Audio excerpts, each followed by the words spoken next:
Hello everyone, my name is Giulio Federico. I am a PhD student in computer engineering at the University of Pisa, affiliated with the CNR, exploring topics related to artificial intelligence and computer graphics. What we will see today is what I presented in a university lecture for the Virtual Worlds course.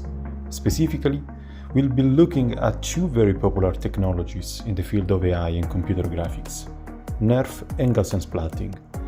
I will try to give you a general idea of how they work without going too much into all the details and variants, focusing instead of giving you a clearer understanding of the main concepts. Alright, let's get started.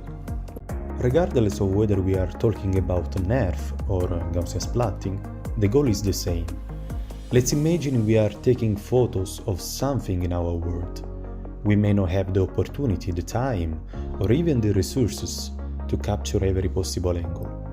The common goal of NeRF and Gaussian Splatting is to create a sort of representation of what we see from the angles we do have, and then, potentially, extract a 3D model. But primarily, the aim is novel view synthesis, being able to imagine or generate a view from an angle we haven't actually captured.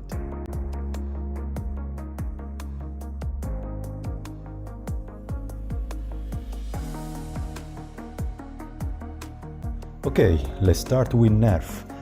Often when someone explains what NeRF does, they hit us with this big formula. Well, I'm doing the same thing, so I'm definitely not being original. But what I'm going to do is go through each term in this formula, and you will see that in the end, this big formula actually makes sense. Imagine you have placed the object you want to model inside a box. What we are going to do is to discretize that box. Each tiny cube inside it is called voxel. Now we want each voxel to have a color and an opacity that accurately represent the part of the object it contains. For this reason, every voxel will have an associated RGB color and an opacity value.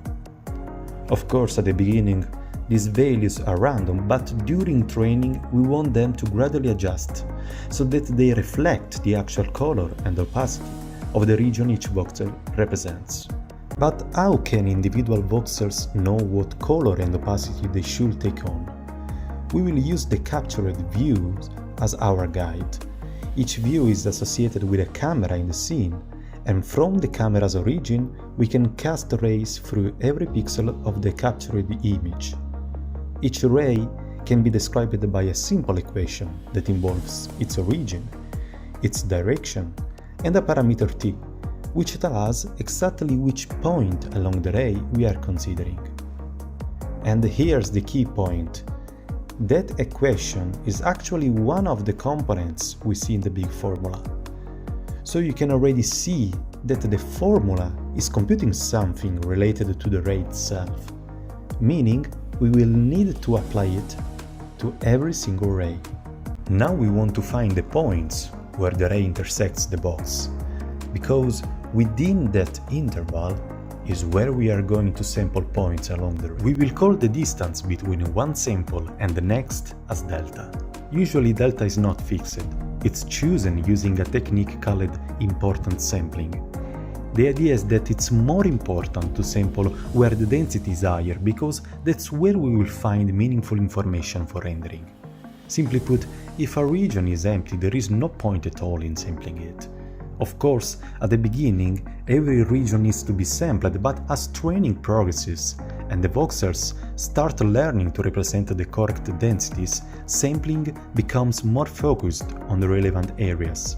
But for simplicity, let's assume for now the delta is fixed. Since we are doing all this on a computer, we need to adapt the mathematical formulation to a discrete version.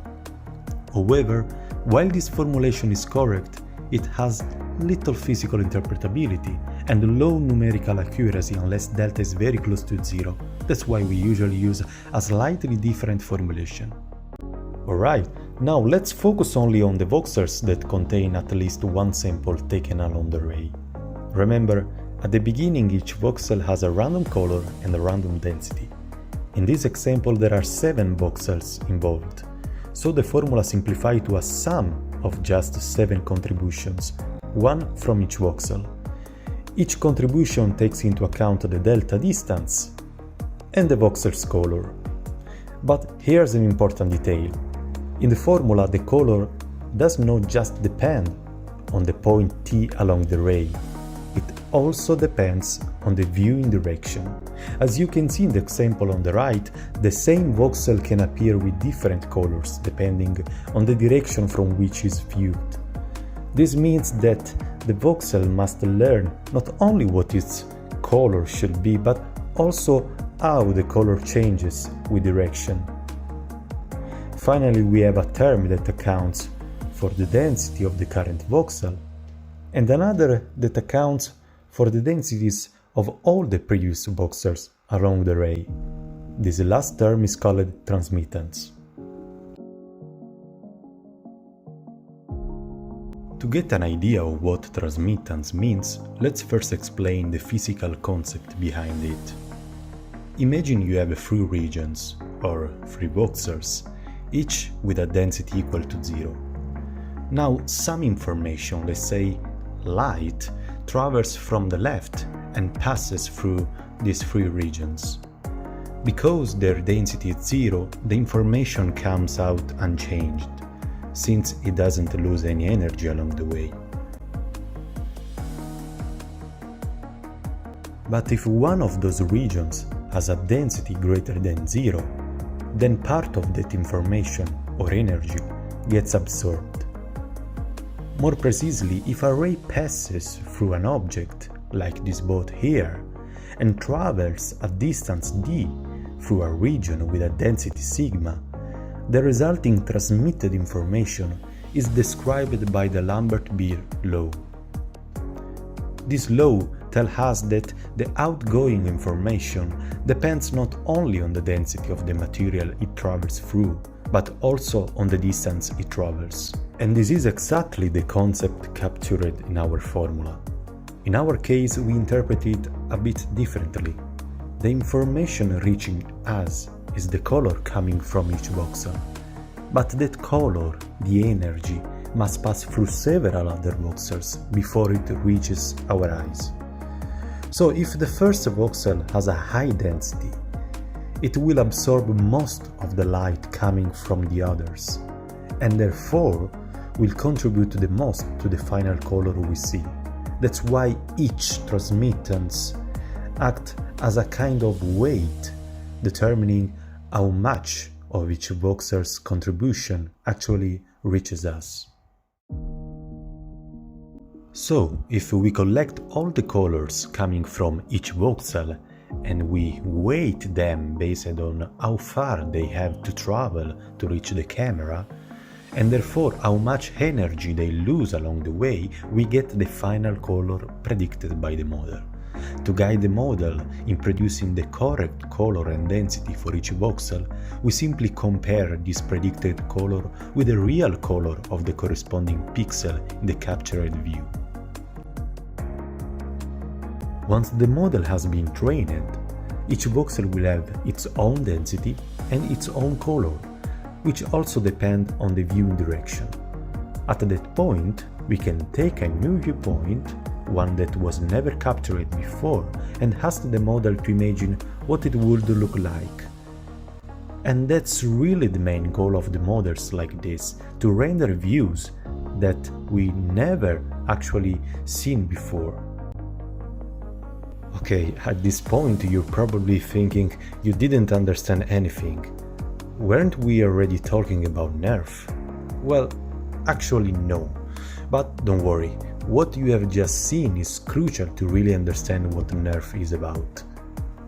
The resolution of the newly rendered views strongly depends on how we choose to discretize the space. A coarse discretization will result in a low resolution generated views.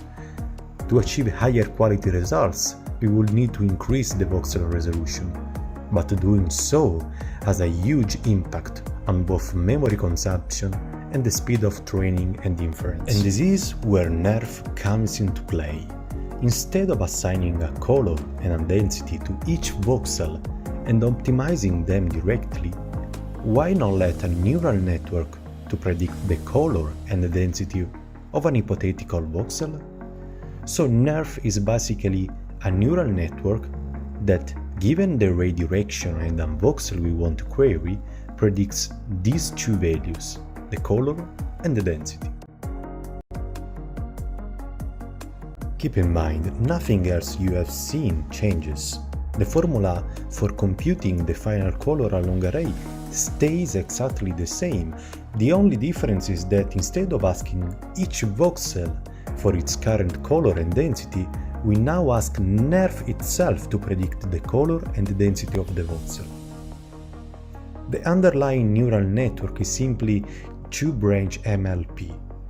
Given the voxel's position, the first branch predicts its density, and the second branch predicts its color. Notice that the density prediction does not use the ray direction. That's because, again, only the color depends on the viewing direction of the voxel. So, NeRF can be seen as a function modeled by a neural network whose parameters we want now to optimize. Given a voxel position and a view direction, the function predicts its color and density. However, this naive formulation comes with some problems. Imagine that the plot on the left represents a function that, given a special position, for example along a single axis, returns the true color that point should have. When the scene we want to model is really complex and full of details, this function can be quite complicated, meaning it contains a lot of high-frequency components. The issue is that MLPs aren't particularly good at modeling such high-frequency functions. As a result, they tend to produce overly smooth outputs, which leads to renderings that lack fine details, because the functions learned by NeRF are mostly made up of low-frequency components.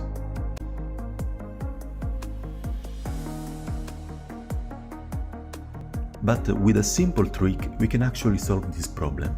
Instead of representing the voxel's position and direction in Cartesian form, we can switch to what are called Fourier features, vectors made up of a pair of sine and cosine functions applied to the original Cartesian coordinates. The number of these pairs, determined by the degree L, is directly related to how complex the scene is. For a simple scene with few details, a low L works just fine. For more detailed scenes, we'll need to increase L.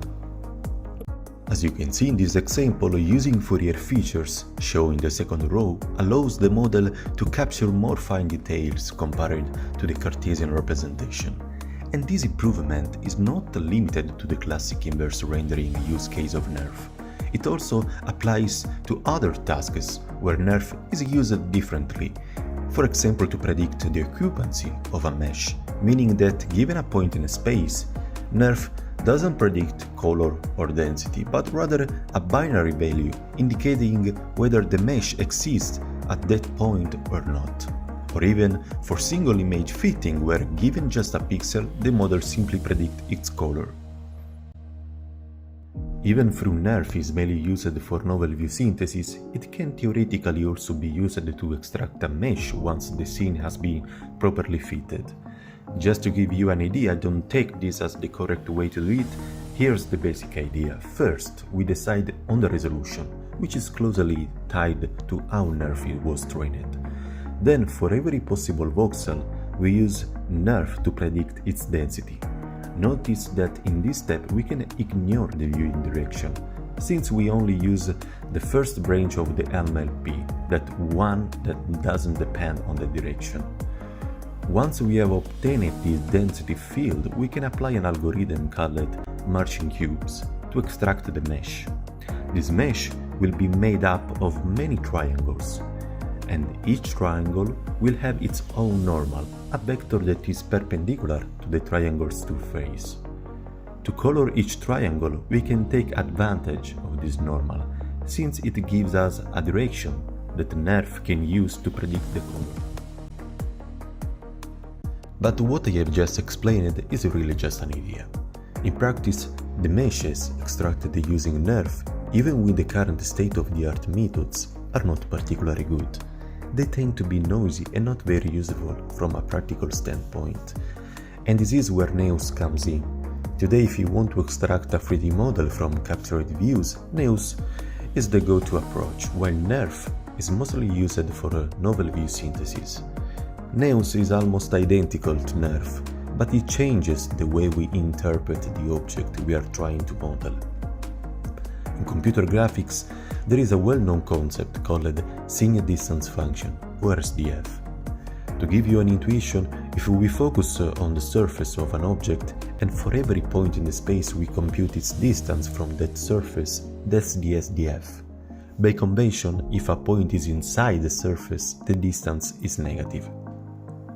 If we apply this function to every point in space, we get what's called signal distance field, a field that describes for each point in the space how far it is from the surface.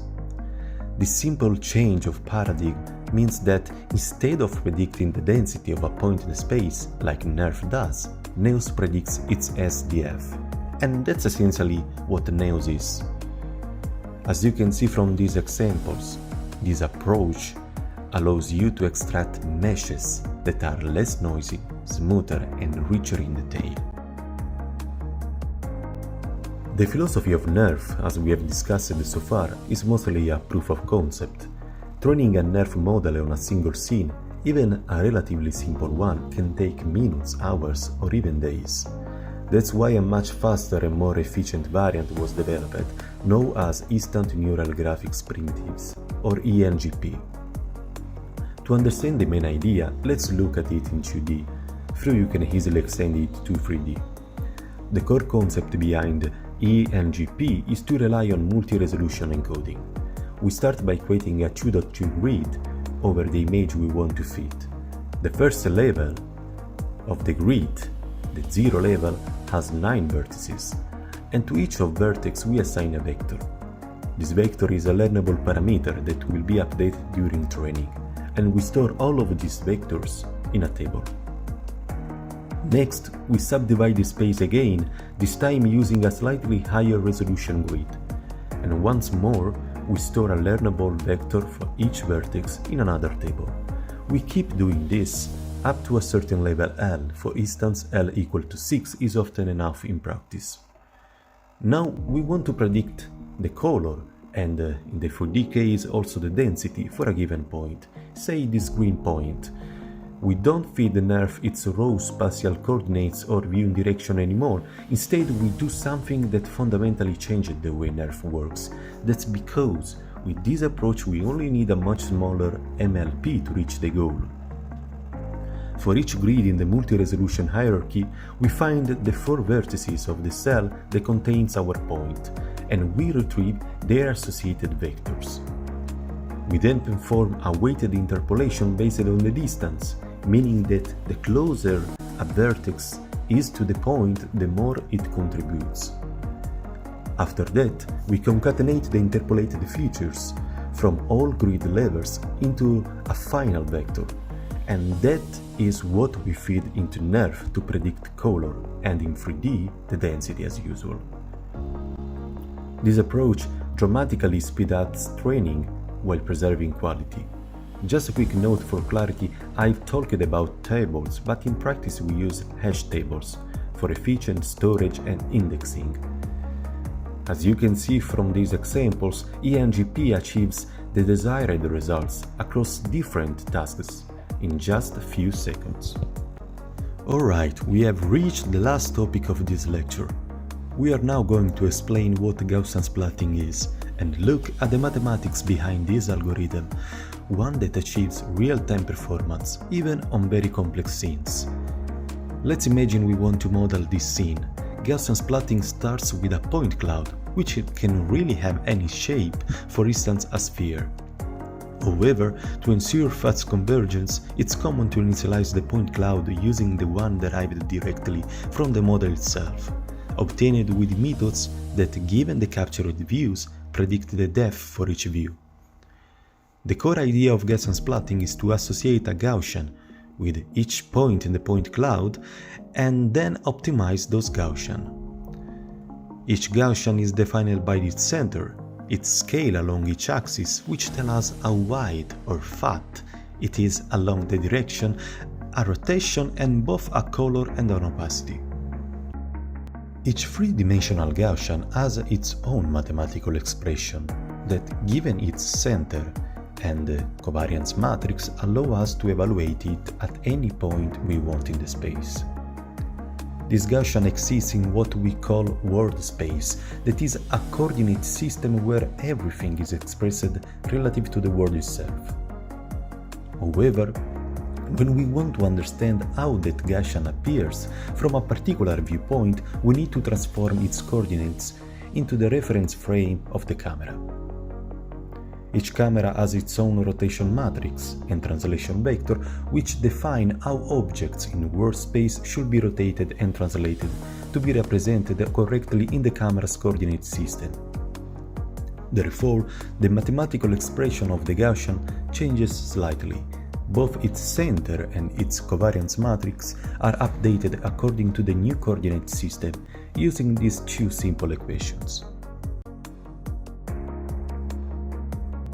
To understand how a Gaussian appears from a particular camera viewpoint, we can imagine sampling many points within its 3D volume and projecting them onto the camera plane using a standard perspective projection.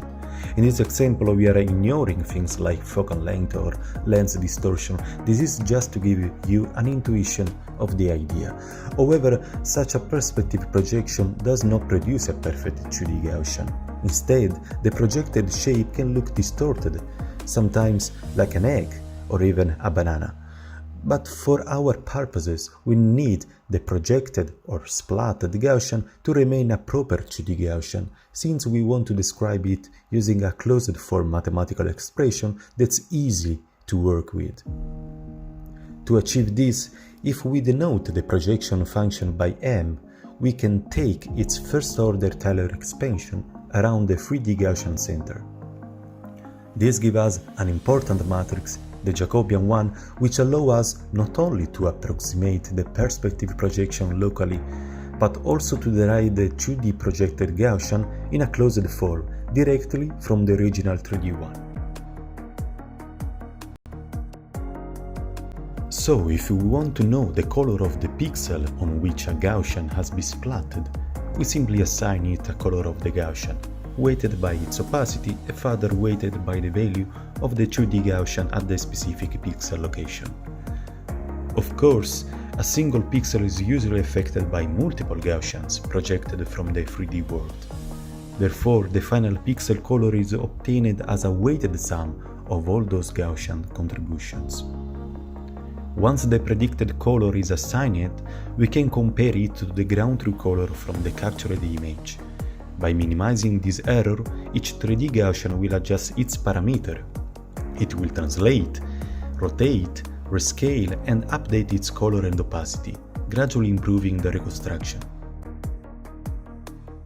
However, we haven't yet considered the spatial ordering of the Gaussians, that is, their depth relative to the viewpoint. Remember when we talked about voxels? Voxels that are closer to the camera, given the same density, contribute more to the final color than those farther away, because the light or the information from distant voxels gets partially absorbed along the way. The exact same principle applies here. A Gaussian with a high opacity will absorb much of the light or information coming from the Gaussian behind it, and therefore its contribution should dominate in the final pixel color. To properly handle this, we once again use the concept of transmittance, which accounts for how much light passes through the Gaussians in front. This process, known as front-to-back compositing, describes how we will blend the Gaussians in depth order, from the nearest to the farthest one, weighting each contribution according to its transmittance. Gaussian splatting is well known for its real-time performance. which certainly would not be possible if we had to evaluate every Gaussian for every pixel of the image, especially when the image resolution is high and the number of pixels is enormous. So, how we can figure out which pixels need to be evaluated for a given Gaussian? Imagine we have a set of points. One way to measure how they are distributed along each axis is to compute their covariance matrix and then calculate its eigenvalues. Large eigenvalues indicate high spread of points along the corresponding axis. We can apply the same idea here. Each splatted Gaussian also has a covariance matrix, and therefore its eigenvalues can tell us the extent of its influence. We can define the footprint region, the area where we actually evaluated the Gaussian, as a bounding box centered at the Gaussian's origin with side lengths proportional to the eigenvalues of its covariance matrix. If we were to directly parameterize the covariance matrix using free variables that can change during training, we would likely violate two key mathematical properties of covariance matrices. Namely, they must be symmetric and positive semi-definite. I really hate this last term, semi-definiteness. I don't even know how to pronounce it properly, so I will just refer to this as the two properties from now on, okay? Sorry, hope you will forgive me for that. To avoid this, we can use a trick from classical analysis, the eigen decomposition. Non-square matrices can't be decomposed in this way, and even square but asymmetric matrices may have complex eigenvalues or non-orthogonal eigenvectors. However, square and symmetric matrices, which is exactly our case, always have real non-negative eigenvalues and orthogonal eigenvectors. From the spectral theorem, we know that any symmetric matrix can be written in this way, where R is an orthogonal matrix and L can be further expressed as matrix multiplication, where S is a diagonal matrix whose entries are the square roots of the eigenvalues, meaning they must be all positive. That's easy to enforce during training because each diagonal element can be treated as a learnable parameter, free to change, and we simply ensure positivity by passing it through an appropriate activation function. These free parameters, which correspond to the eigenvalues and hints to the spread of the Gaussian along each axis, are directly related to the scale of the Gaussian. As for the orthogonality of matrix R, we can rely on a well-known concept in computer graphics. According to Eulero, the rotation of a point around an axis can be perfectly described by four values.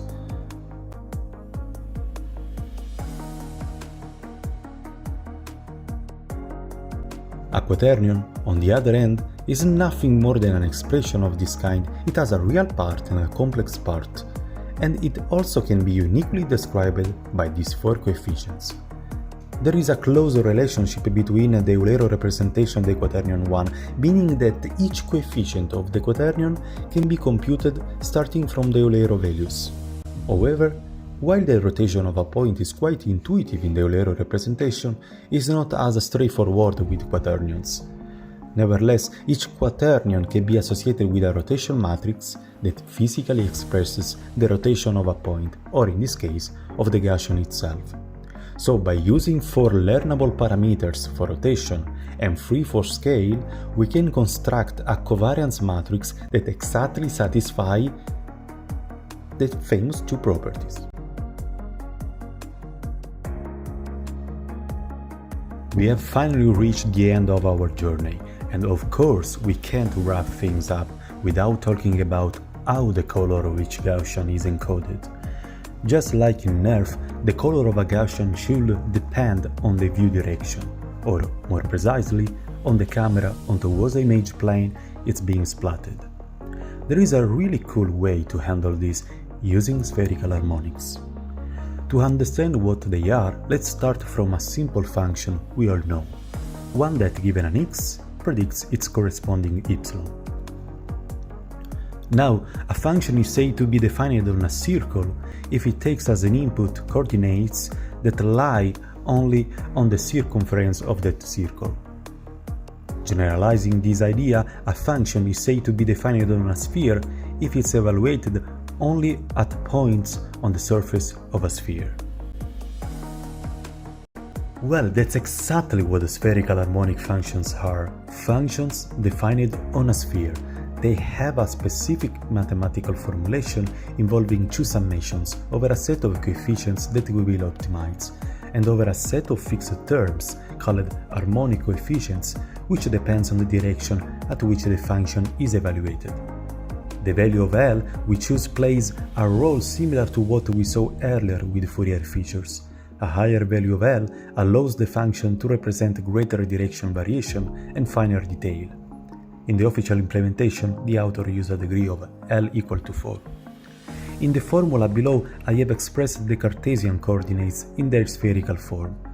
I know it might look a bit complicated, but don't worry, the harmonic coefficients have already been pre-computed by someone who has done the hard work for us, and they are readily available as a function of the direction. So we can already interpret like this: a spherical harmonic is simply a function that, given a direction, returns a value. Perfect, that's exactly what we needed. Let's dig a bit deeper. If we choose a degree of 0, we are essentially defining a function that is completely independent of the direction. In other words, if the constant value it predicts corresponds to, say, a red, then the function will always predict red, no matter the direction. As we increase the degree of the harmonic function, we start to see a wider range of possible variations in the predicted value, depending on the direction. So in this hand, what we will do is to use spherical harmonics to determine each individual color channel of the Gaussian. In this way, the color of the Gaussian becomes dependent on the view direction, exactly what we want.